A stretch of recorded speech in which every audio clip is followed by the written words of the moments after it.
یہ یاد رکھیے گا، جتنا مال چھوڑ کر مریں گے موت اتنی دردناک ہوگی. آپ کی لینڈ کروزر ادھر، جوتے، موزے، کپڑے، بڑا محل، جتنا آدمی مال چھوڑ کے مرتا ہے اتنی تکلیف زیادہ. آپ کے پاس 40,000 کا موبائل ہے، کوئی سنیچ کر کے لے جائے تو دکھ ہوگا نا، لیکن 1 لاکھ کا ہو تو، اور اگر 5 لاکھ کا بریف کیس چھین کر بھاگ جائے تو، اور اگر آپ کی دکان میں 2 کروڑ کی ڈکیتی کر کے چلے جائیں تو، جتنا زیادہ مال چھنتا ہے اتنی اذیت اور تکلیف زیادہ ہوتی ہے، جو ابھی ہمیں نہیں پتہ چل رہی ہے، موت کے وقت ہوگی. لیکن ہم اس مال کے لیے جس کو ہم چھوڑ کر جائیں گے تو اولاد بعض اوقات نافرمانی میں خرچ کر کے ہمارے لیے گناہ جاریہ کرتی رہے گی، وہ تربیت تو ہوتی نہیں، اور چھوڑ کر ہی جانا ہے. اس کے لیے چاہے جھوٹ بولنا پڑے، فراڈ کرنا پڑے، وراثتیں دبانی پڑے، رشوتیں لینی پڑے، دھوکہ دینا پڑے، حتیٰ کہ قتل تک کروانا پڑے. مروا دیتے ہیں لوگوں کو پیسے کے لیے، لیکن یہ مال حاصل ہو جائے. جیسی موت کا جھٹکا آئے گا، گئے حضرت. سیٹھ جی کو فکر تھی 1-1 کے 10-10 کیجئے، موت آ پہنچی کہ صاحب جان واپس کیجئے. بنی اسرائیل کے ایک بہت سیٹ آدمی تھا، اس نے بڑا محل بنایا، بڑا مال جمع کیا، تخت کے اوپر پاؤں رکھ کر سوچنے لگا کہ اب تو میری 7 نسلیں بھی بیٹھ کے کھاتی رہے تو کمانے کی ضرورت، اتنا مال جمع کر لیا.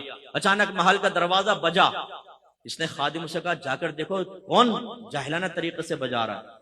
وہ گئے تو دیکھا پورے پھٹے پرانے حال میں فقیر کھڑا ہے. انہوں نے کہا کیا بات ہے؟ کہا اپنے مالک کو میرے پاس بلاؤ. کہا کہ تیرا دماغ خراب ہے، ہمارا مالک تیرے پاس آئے گا، بھاگ یہاں سے. اندر گئے، مالک نے پوچھا کون تھا؟ یہ حضور ایک فقیر تھا، آپ کو وہاں بلا رہا تھا. میں مجھے؟ تم نے مزہ نہیں چکھایا اس کو؟ پھر دروازہ زور سے بجا. خادم بھاگ کر گئے، کہنے لگے بھائی تو کیوں نوکری سے نکلوائے گا ہمیں؟ کیا چاہتا ہے؟ اس نے کہا اپنے مالک سے کہو میں ملک الموت علیہ السلام ہوں، اس کی روح قبض کرنے کے لیے آیا. او خادم کانپ گئے اندر. وہ آقا نے دیکھا، بولا کیا ہوا تمہاری حالت خراب کیوں؟ کہا حضور باہر تو ملک الموت علیہ السلام آپ کو لینے آئے. وہ بھی کانپ گیا، کہنے لگا ان سے کہو کسی اور کو لے جائے میری جگہ. ملک الموت علیہ السلام اندر تشریف لائے، فرمایا جب موت کا وقت آتا ہے پھر ٹلتا نہیں ہے، لیکن مجھے اللہ نے حکم دیا ہے کہ مجھے تھوڑی سی تجھے میں مہلت دے دوں، تو جو کرنا چاہتا ہے کر لے. اس نے کہا اچھا. سارا مال جمع کیا اور کہا اے مال تجھ پہ خدا کی لعنت ہو جائے، تو نے مجھے غافل رکھا اور تیری مشغولیت میں اپنے اللہ کو راضی نہ کر سکا، تجھ پہ لعنت ہو جائے. اس مال کو اللہ نے بولنے کی طاقت عطا فرمائی. اس مال نے کہا لعنت مجھے نہ کر، اپنے آپ کو لعنت کر. اگر تو مجھے اچھے انداز سے کما کر اللہ کی رضا میں خرچ کرتا میں تیرے کام آتا. تو نے غلط طریقے سے خرچ کیا اور جمع کیا، تیرا نقصان ہے. میری وجہ سے تو نے عزتیں پائیں. تو اس وقت بادشاہوں کے دربار میں چلا جاتا تھا جب دینداروں کو وہاں سے ہٹا دیا جاتا تھا. اس مال سے تو نے عیش کیا ہے، اپنے آپ کو ملامت کر. اور پھر حدیث روایت میں آتا ہے کہ ملک الموت علیہ السلام نے اس کی روح قبض کی اور وہ پہاڑوں کے برابر اپنی دولت کو دیکھتا ہوا مر گیا. بے فکر رہیں، یہ عنقریب اعلان ہوگا. مفتی اکمل صاحب کا انتقال ہو گیا، فلاں کا انتقال سنتے ہیں نا ہم. آپ کا میرا بھی مسجد کے مائک پہ اعلان ہو رہا ہوگا. ہم نے کون سا ایسا آب حیات خضر علیہ السلام سے لے کر پی لیا کہ ہمیں موت نہیں آئے گی، محلے والے مر جائیں گے ہم بچیں گے؟ بہت جلد موت آنے والی ہے. اس لیے اپنا محاسبہ کریں، اپنا احتساب کریں. جو شادی شدہ ہیں اپنی لائف کو شریعت کی طرف لے کر آئے اور تقاضائے شریعت کو پورا کریں تو نجات ہوگی. تو سرکار نے ارشاد فرمایا پہلا دوست مال، پھر دوسرا جس کے لیے ہم کتنے گناہ کرتے ہیں. سرکار نے فرمایا دوسرا دوست رشتہ دار اور دوست احباب، ان کی دوستی قبر تک رہے گی، لیکن جیسے ہی آپ کو قبر میں رکھا جائے گا سرکار فرماتے ہیں اس کی دوستی بھی ختم. ہم کتنے گناہ اپنے دوستوں کے لیے کرتے ہیں.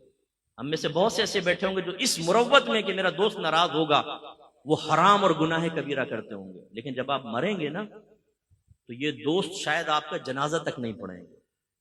برا نہیں ماننے کہ میں گراؤنڈ ریلیٹیز پہ کلام کرتا ہوں. جتنے آپ کے دوست ہیں نا ایسی مذاق میں پوچھے گا ذرا جنازے کا طریقہ تو بتا، اور پھر پوچھے گا اچھا جنازے کی دعا تو سنا، وہ کہے گا کچھ نہیں آتا. اس کا مطلب یہ ایسا دوست ہے کہ آپ کا جنازہ پڑھا ہوگا، غیر آپ کے لیے دعا کر رہا ہوگا، غیر آپ پر نماز پڑھ رہا ہوگا. یہ ایسا دوست آپ نے پالا ہے جو مرتے وقت آپ کے لیے دعا تک نہیں کرے گا. اور کتنے میں نے دیکھے ہیں جنازے میں آتے ہی نہیں ہیں، آئے تو پیچھے سے کلٹی ہو جاتے ہیں، دفن تک بھی نہیں ٹھہرتے. یا چلو مروت میں پہنچ گئے تو اس کے بعد ختم. اپنے تمام دوستوں کا بھی ذہن میں لے کر آئیں کون کون آپ کے مرنے کے بعد آپ کی قبر پر آئے گا. ہر ہفتے، چلو مہینے میں ایک بار، چلو سال میں ایک بار. نو کوئی نہیں آتا بھائی. یہ جتنی ویلیو اس وقت میں پبلک کے درمیان حاصل ہوتی ہے نا، 2 منٹ میں موت کے بعد ختم ہو جائے گی اور ہمیں قبر میں سب تنہا چھوڑ کے چلے جائیں گے۔ اور میرے آقا نے آخری بات بیان فرمائی، تیسرا دوست اس کا اچھا یا برا عمل ہوتا ہے، یہ ہمیشہ ساتھ رہے گا۔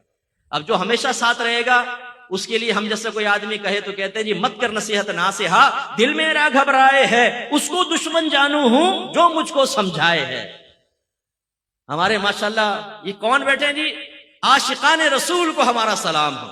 اور یہ عاشقان رسول ایسے ہیں کہ ان کو کھلائیں عشق اوپر جاتا ہے، ان کو کہیں جھومو عشق اوپر جاتا ہے، لائٹیں لگاؤ عشق اوپر جاتا ہے، کھانے کھلاؤ دودھ پلاؤ عشق وہ پہنچتا ہے 7ویں آسمان پر۔ اور اگر کہو کہ اللہ کے نبی کا حکم مانو تو 2 منٹ میں چہرے کے زاویے بگڑ جاتے ہیں۔ عاشق رسول، غلام رسول ایک دم ایسا لگتا ہے کہ نبی کریم کے حکم کا دشمن ہے، نبی کریم کی سنتوں کو بہت سمجھنے والا ہے۔ بھائی یہ کیسا عشق رسول ہے، غلامی رسول میں موت بھی قبول ہے۔ بھائی یہ نعرہ لگا، لیکن غلامی رسول میں داڑھی بھی قبول ہے، یہ نعرہ بھی لگا لو۔ غلامی رسول میں 5 وقت نماز باجماعت پڑھنا بھی قبول ہے، نعرہ لگاؤ۔ غلامی رسول میں تمام گناہ چھوڑ دینا بھی قبول ہے، نعرہ لگاؤ۔ غلامی رسول میں صرف اس کے حلال کمانا یہ بھی قبول ہے، نعرہ لگاؤ۔ غلامی رسول میں اپنے بیوی بچوں کی اچھی تربیت کرنا یہ بھی قبول ہے۔ ہمارے نبی کرم فرماتے نا، آخری میں کرم فرماتے نہیں فرماتے، بولے رحمت للعالمین ہے۔ اگر ہرنی بھی بے چین ہو تو میرے سرکار بے چین ہو جاتے ہیں نا۔ سرکار ہمیں دیکھ رہے عقیدہ ہے، چاہیں تو اللہ کی عطا سے دیکھ سکتے ہیں، دل کے خطرات تک پر واقف ہے میرے آقا صلی اللہ علیہ وسلم، اللہ کی عطا سے چاہیں تو اس محفل میں تشریف لا سکتے ہیں، اتنا کرم۔ لیکن اس عاشق رسول سے اگر آپ یہ کہیں کہ تم ایسا کرو، اپنے گھر کا دروازہ بند کر کے بیوی بچوں کو کمرے میں بند کر دو اور سرکار سے فریاد کرو یا رسول اللہ کرم فرمائے، آپ کا عاشق کمرے میں بند ہے، کمائے گا نہیں، آپ ہی کھانا دیں گے، سب کچھ رحمت للعالمین انشاءاللہ دیں گے آپ کو، یار مرنے کو ہی دیں گے۔ ذرا آزما کر دیکھیں اپنے عشق رسول کو، 2 منٹ میں امتحان نہ ہو جائے تو پتہ چلے ہمیں۔ ہم نے زبانی دعوے اور نعرے کر کر کے، نعرے لگا کر اپنے آپ کو بھی دھوکے میں مبتلا کیا ہوا ہے، اور اپنی آنے والی نسلوں کو یہ پیغام دے رہے ہیں کہ جس چیز سے نبیوں کی زندگی خالی ہے، صحابہ کی زندگی خالی ہے، اصحاب رسول کی زندگی خالی ہے، اولیاء کرام کی زندگی خالی ہے، وہ تم اختیار کرو۔ اور وہ کیا ہے؟ گناہ خوب کرو لیکن بس کہتے رہو غلامی رسول میں موت بھی قبول ہے، ہم رسول اللہ کے، جنت رسول اللہ کی، بس سرکار کرم فرما دیں گے۔ بھائی سرکار ضرور کرم فرمائیں گے، میرے آقا کی رحمت بہت بڑی ہے، لیکن پورے قرآن کے احکام ایک طرف رکھ دیں، حدیث کے احکام ایک طرف رکھیں، اور صرف خانہ خامہ بس سرکار سے حسن ظن قائم کر کے آخرت کی تیاری نہ کریں، یہ کس نے سکھایا؟ تو پھر وہی میں نے آپ کو امتحان میں ڈالا ہے۔ جب آخرت کی تیاری کے سلسلے میں آپ کو نبی پر اتنا بھروسہ ہے میرے سرکار بخشوا لیں گے، تو پھر سرکار دنیا میں بھی آپ کو دینے پر قدرت رکھتے ہیں۔ چھوڑ دیجئے کاروبار، چھوڑ دیجئے نوکری، بند کر دیں سب، صدیق اکبر رضی اللہ تعالیٰ عنہ کی طرح سب اللہ کی راہ میں اڑا دیں اور ایک بند کمرے میں بیٹھے دیکھیں سرکار کرم فرمائیں گے۔ آزمائیں ذرا۔ نہیں مفتی صاحب ہمارا دماغ کام کرتا ہے، ایسا کیسے ہو سکتا ہے؟ بھائی ٹھیک ہے، محبت اپنی جگہ، دنیا کے لیے کام تو کرنا پڑتا ہے، بس بھائی ہاتھ جوڑ کے یہ عرض کرتا ہوں آخرت کے لیے بھی کچھ کرنا پڑتا ہے۔ وآخر دعوانا الحمدللہ رب العالمین۔